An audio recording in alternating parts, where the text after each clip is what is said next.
Jimmy. And smoke on loud. I got perfect attendance. I ran that word to. Hi you guys, welcome back to my channel. Today is going to be a short video. And this goes out to all my parents, to all my expecting parents, to first time parents. And I wanted to include you guys within the budgeting ideas. These are just my ideas, even though I don't have kids, but I have raised kids before. And let's just say they are a blessing from God, but they can be a handful. But I want to tell you guys that I have came up with this plan that I know will help you guys from overspending, from spoiling your babies, and all of this stuff. And so yeah, let's get straight into this video. The first thing I want to tell you guys within now, I tell you guys this all the time, especially when it comes to budgeting. Use those coupons they send you. And I know they send you coupons about about diapers all the time. And I know sometimes you'll catch them sending coupons about baby food, and also about baby wipes, Pampers, all of them things, especially formula. Formula can be expensive. And also you can use them coupons they send online too, especially when you online ordering, because those fees adds up, especially handling and shipping fees, especially if you have handling, shipping and handling, also taxes, they adds up. So yeah, I want to tell you guys, it's nothing wrong with hand-me-downs, honestly. Because I'm pretty sure you guys used to do hand-me-downs a lot, okay? Especially when it comes to little babies, because, you know, sometimes you have someone in the family that had multiple kids, okay? And then sometimes they have a child, but their child probably won't wear none of this stuff. Their child never fitted those clothes, so, you know, it's still new. Sometimes you have it where a baby only wanted once, okay? So, and sometimes that can come in handy, okay? Don't be embarrassed. Sometimes you can wash these clothes. That's what you gotta wash it for. Sometimes they have car seats that they don't want, that they'll just give to you. You just have to ask. But they do have, like, Salvation Army. They have thrift stores. That's what it's there for. They do have stores that's closing up, so if I was you, I'd go to those too. Because I know a lot of stores that are closing that is giving stuff like 50% off, 60% off, 80% off. That comes in handy. Honestly, I do, when I get like up in subscribers, I do want to give back to one happy couple, or one family, or if it's just a one parent family. I do want to give back to them. I do want to have it where you guys can enter into a major giveaway. That's what I want to do. So yeah, I might just do that one day.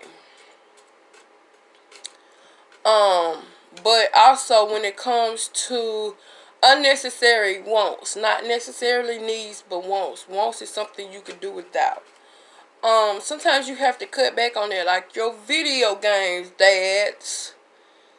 Cut back on that. Buying those expensive video games. Buying those expensive video games consoles. So yeah.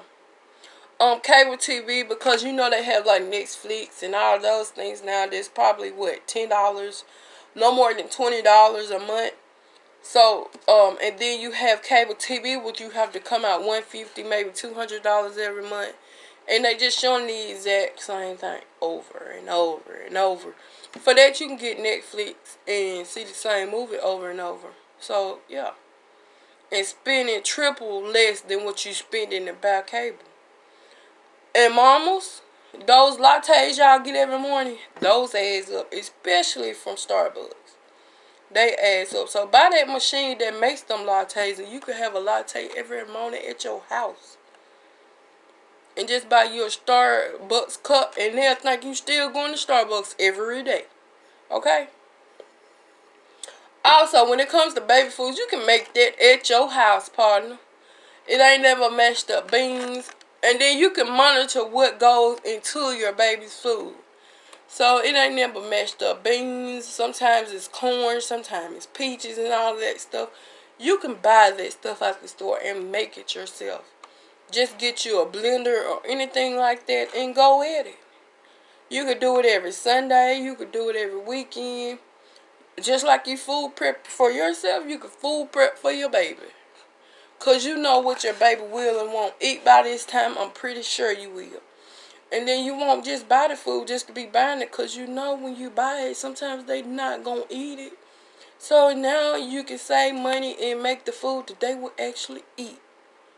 And plus when you have like, you cook meals and you have over like left beans and all that stuff, you can grind it up and give it to your baby the next morning. So yeah. And sometimes y'all want to use Google all the time to make sure whatever you got is not contagious, and you try to be doctor with Google. So also use Google and it'll show you how to make your baby food. When I was help raising my kids, I used Google to try to make the baby food. Now, I'm going to tell you this. When it comes to blenders, you have to be careful because you don't want it to be soupy. Okay? That's the reason why I either say get you something that will actually puree it for you or something like that, because a blender is kind of heavy when it comes to like beans and peaches and stuff like that. So yeah. Most importantly, every change you have left over, put it towards your kids' education. Because honestly, I still have a goddaughter left, so I put it towards her education. Even though I lost my godson when he was 3, I still put back funds. I have funds where I can put flowers on his grave, and I have funds to where she can actually decide what she want to do at age 18. If she want to go to college, if she want to buy her first car or something like that. So when it comes to me, I do savings a lot. So you can empty your pocket change into an old jar like the commercial.